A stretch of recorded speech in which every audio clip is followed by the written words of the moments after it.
Allô, allô? Aujourd'hui, on jump all-in dans le métier d'architecte de l'âme pour que tu puisses démystifier c'est quoi ma job, qu'est-ce que je fais exactement, puis à quoi t'attendre si tu prends un rendez-vous avec moi. Parce qu'on a tous des vies occupées, des agendas surchargés et que malgré tout, on aimerait apprendre à se déposer.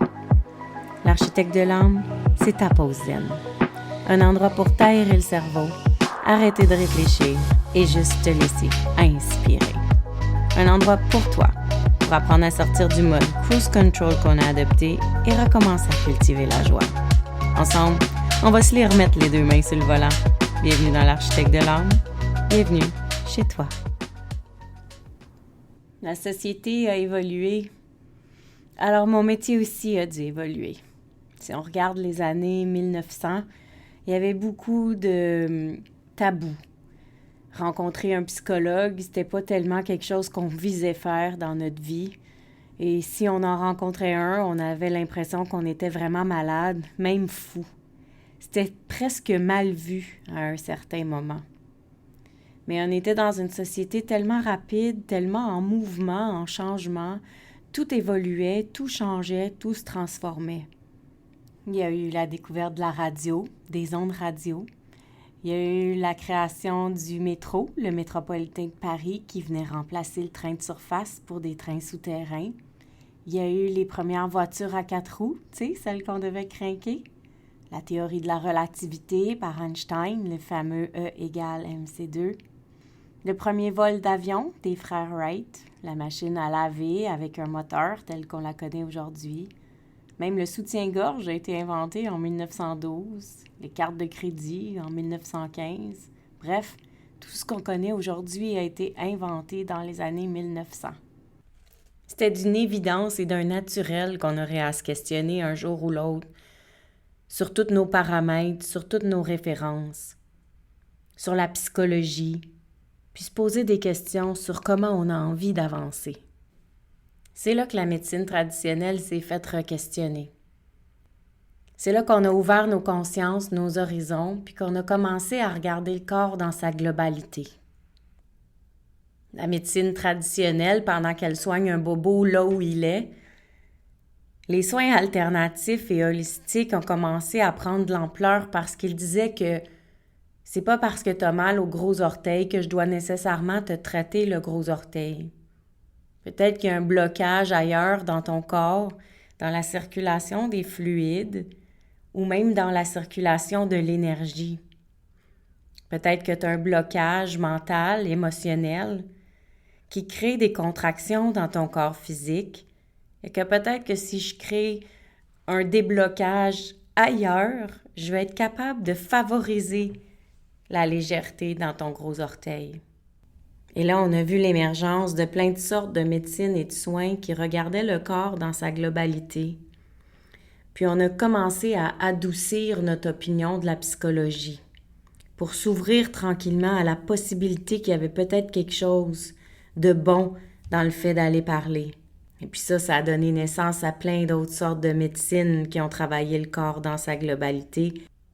L'ostéopathie a pris de l'ampleur, la naturopathie a pris de l'ampleur. On a commencé à s'intéresser à des choses un petit peu différentes comme l'Ayurveda et à des philosophies aussi. Des philosophies qui englobaient la métaphysique dans la santé globale. Donc, l'architecte de l'âme travaille d'un point de vue holistique, c'est-à-dire d'un point de vue qu'on est plus qu'un corps physique.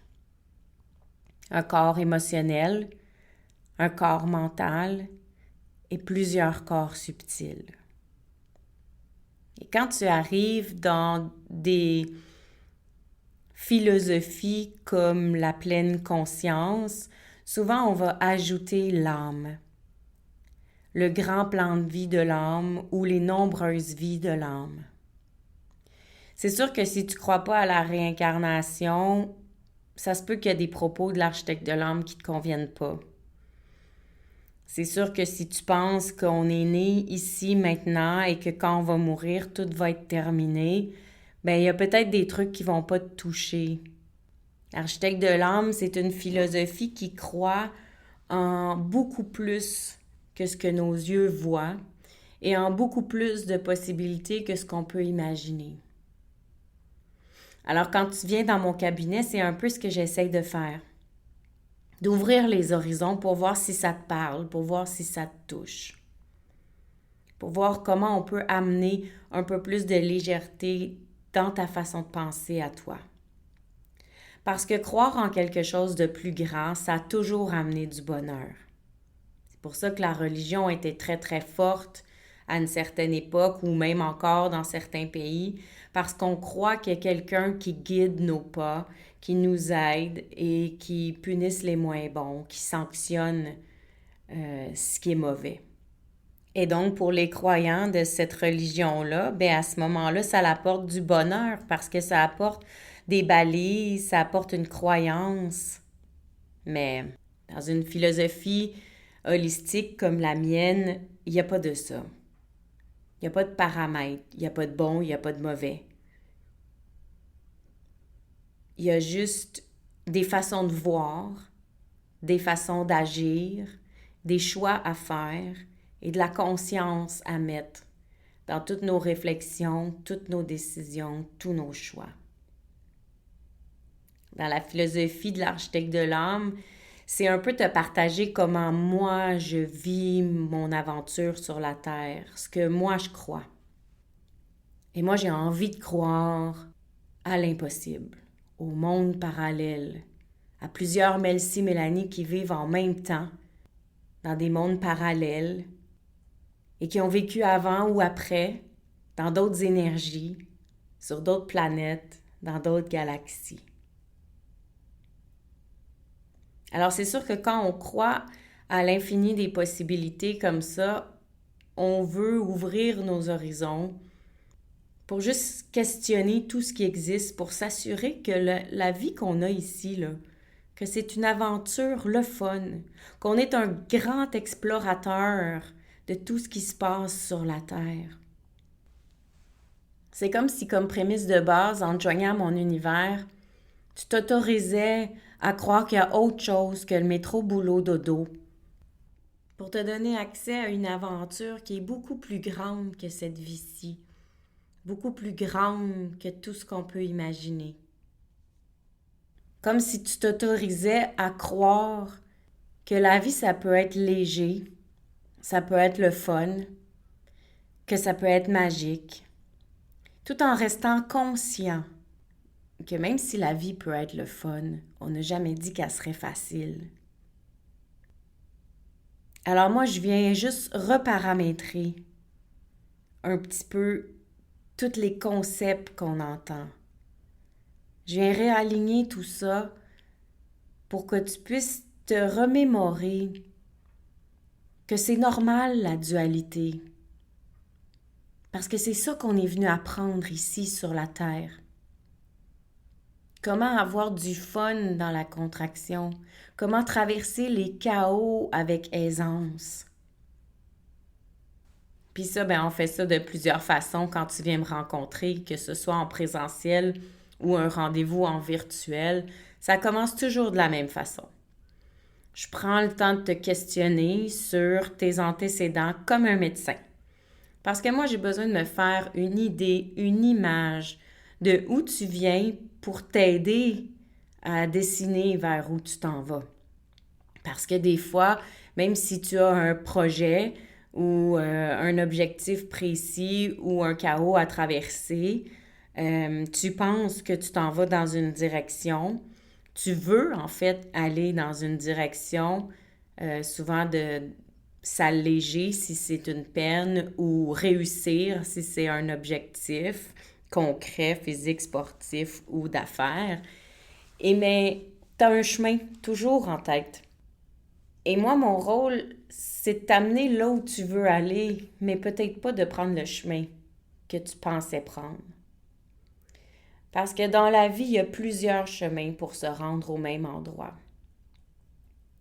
Et quand on prend un chemin et que ça bloque et qu'on a des bâtons dans les roues et qu'on n'avance pas et qu'on se démoralise et qu'on se dit « je vais être fort, je vais être confiant, je vais aller de l'avant, je vais être résilient » et on recommence, à un moment donné, c'est peut-être parce qu'il y avait un petit détour à faire.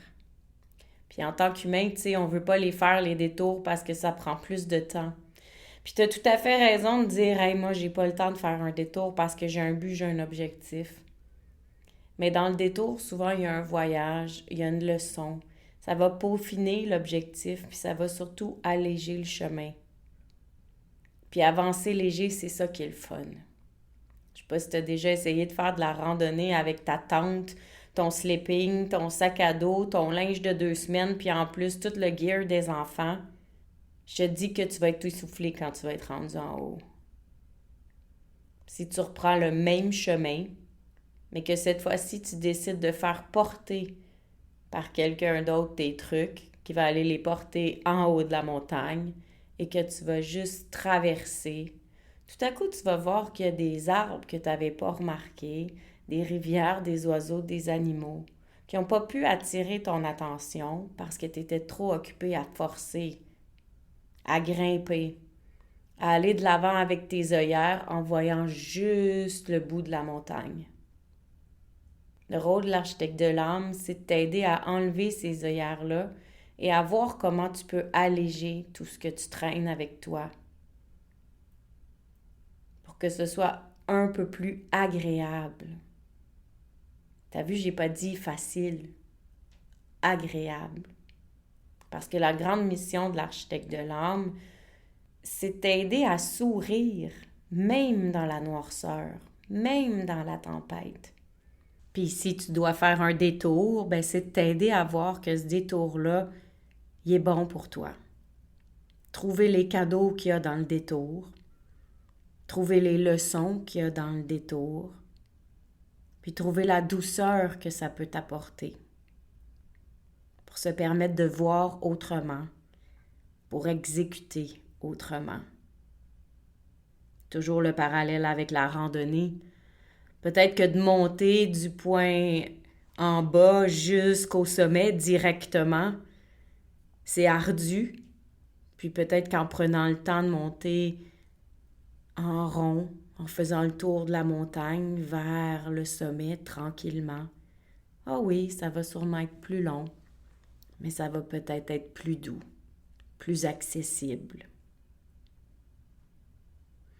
Alors, je te pose plein de questions au départ, quand on se rencontre, pour pouvoir te connaître et pour pouvoir mieux aiguiller ensuite les demandes, les besoins en lien avec ton objectif. Il y a 2 types de questionnaires. Souvent, je vais t'envoyer les questionnaires avant qu'on se rencontre, tu sais, pour perdre un peu moins de temps pendant la rencontre. Surtout au niveau du questionnaire de santé. J'ai besoin de connaître ta santé physique pour m'aider à prendre ma place dans ta santé émotionnelle.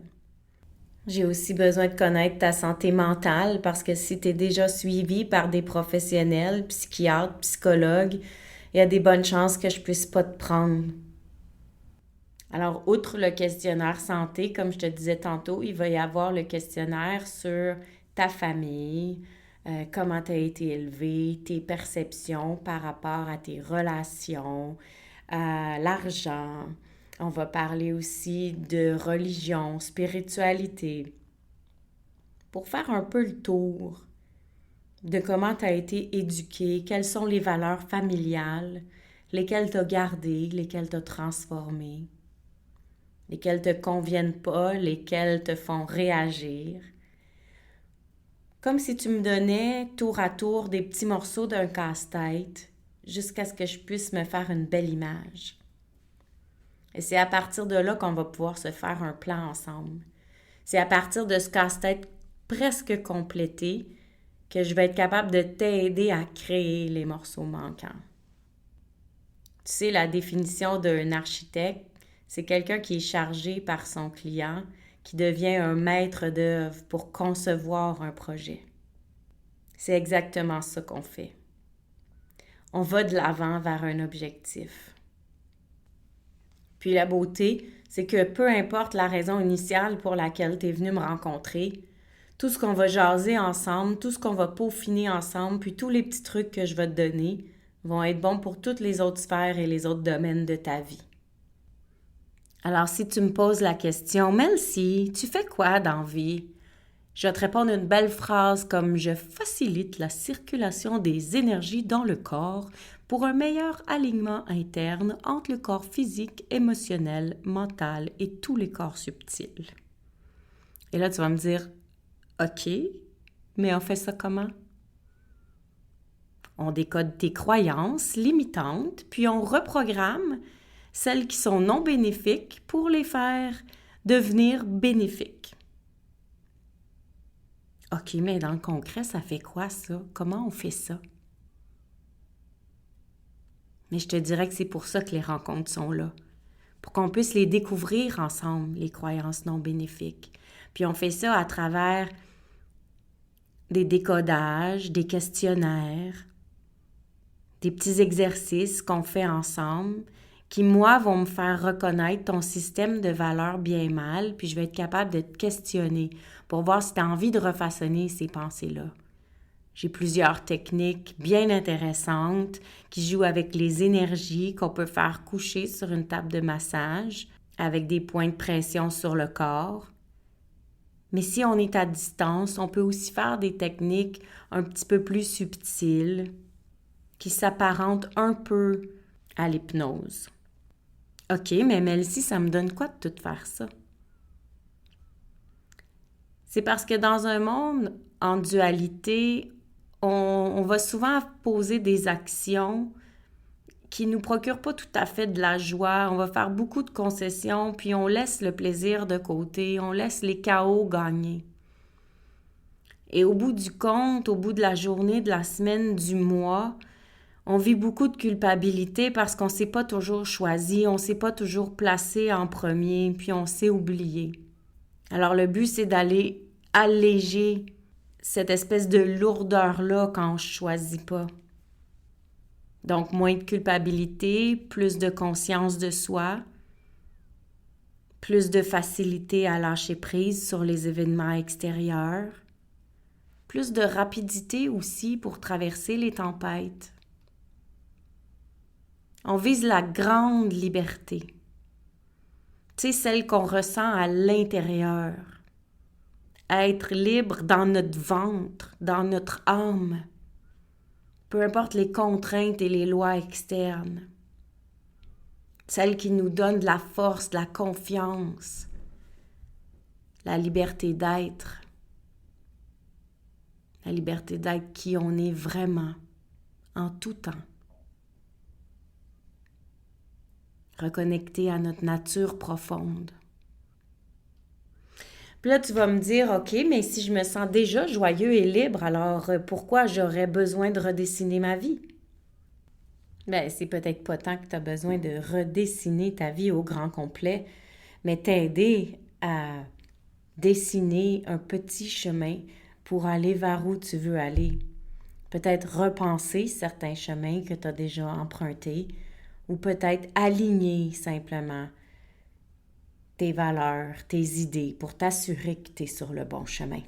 Ou peut-être que dans une des contractions de la vie, parce qu'on en a tous des moments bas, tu aurais envie d'être épaulé, accompagné, mais surtout, parce que moi je trouve qu'on est dans un monde qui guérit et j'ai envie qu'on puisse prévenir. Parce que c'est pas tout le monde qui a un ami à qui parler et qu'on sait pas toujours à qui se confier. Alors juste venir jaser pour t'assurer que tu es dans la bonne voie, pour t'assurer que tu as les deux mains sur ton volant, que tu es dans ton chemin à toi, pas dans le chemin de quelqu'un d'autre. Pour re-questionner à peu près n'importe quoi dans ta vie. Pour t'aider à être un meilleur parent, un meilleur employé, un meilleur humain. Et juste pour se rassurer de temps en temps. C'est ça que ça fait, un coach en alignement. Je cumule plus de 3000 heures de formation pour faire tout ça. J'ai étudié la philosophie yogique, l'énergie des chakras, la philosophie et la psychologie de la petite enfance et la relation d'aide spécialisée. Je suis même reconnue et membre de l'Association des médecines alternatives RITMA. Puis je peux t'émettre des reçus de naturopathie pour tes assurances ou tes impôts. Je te rassure, avec moi, jamais tu vas te sentir brisé. Avec moi, on guérit rien, on finalise rien, on facilite le chemin. Parce qu'avec moi, on se rappelle que on a déjà tout à l'intérieur de nous, tous les outils. Je vais juste t'aider à ouvrir les consciences pour que tu puisses te rappeler qu'il y a juste un petit moment que tu avais oublié. Puis tu redeviens confiant, autonome, tu réouvres ton coffre, tu prends les outils que tu avais déjà, ceux qu'on va développer ensemble, puis tu avances jusqu'à temps que tu n'aies plus besoin de moi. La durée diffère selon le projet. 3-4 rencontres, tu as déjà beaucoup de résultats et assez d'outils pour fonctionner par toi-même. Mais il y en a qui aiment un grand suivi. Tout dépend vraiment de toi. Tu commences par me mettre passager de ton véhicule pour te rassurer que tu es sur le bon chemin. Puis à un moment donné, tu stationnes, tu ouvres la porte, puis tu me dis « Ciao, Melcy. Ça m'a fait plaisir. On se recroise plus tard. » Voilà, c'est aussi simple que ça, mon métier. C'est de rencontrer les gens, faire des belles découvertes, jaser, avancer. Et un des plus beaux cadeaux de ce métier-là, c'est que pendant que je t'aide, toi, je m'aide aussi moi. Parce que je suis une grande passionnée et comme je sais qu'il arrive jamais rien pour rien, je profite de chacune des rencontres pour recevoir le cadeau. Parce qu'il y a toujours un cadeau pour moi aussi dans toutes nos sessions. Puis en plus, ça vient créer des magnifiques podcasts. Alors, si tu as d'autres questions, tu ne te gênes pas, tu viens visiter mon site internet www.melcymélanie.com et tu me laisses tes commentaires que je vais lire avec grande joie. Là-dessus, je te dis à tout bientôt et j'espère que cet épisode t'a aidé à démystifier les médecines traditionnelles, la philosophie holistique et la différence entre un coach de vie et un psychologue. Gratitude fois 1000 d'avoir été ici. Ça me fait tellement plaisir de jaser avec toi. J'ai déjà hâte au prochain épisode. Entre-temps, si tu as envie d'encourager l'architecte de l'âme, va sur ta plateforme d'écoute préférée, laisse-moi un commentaire ou des étoiles. Puis surtout, abonne-toi pour ne rien manquer. Si tu as envie, tu peux aussi partager l'épisode pour m'aider à me faire connaître. Place-le dans ta story en me disant ce qui t'a le plus touché aujourd'hui. N'oublie pas de me taguer melcy.soul.architect pour que je puisse aller liker et te répondre. Parce qu'à chaque écoute, tu reprends tranquillement ton volant vers la grande liberté. Cette liberté d'être, cette liberté de conscience, cette liberté de joie. Alors, si tu as juste une pépite à retenir aujourd'hui, c'est mon secret du bonheur, mon outil de gestion pour tous les soucis, ma phrase préférée. Écoute ton feeling. À tout bientôt. Love, Mel.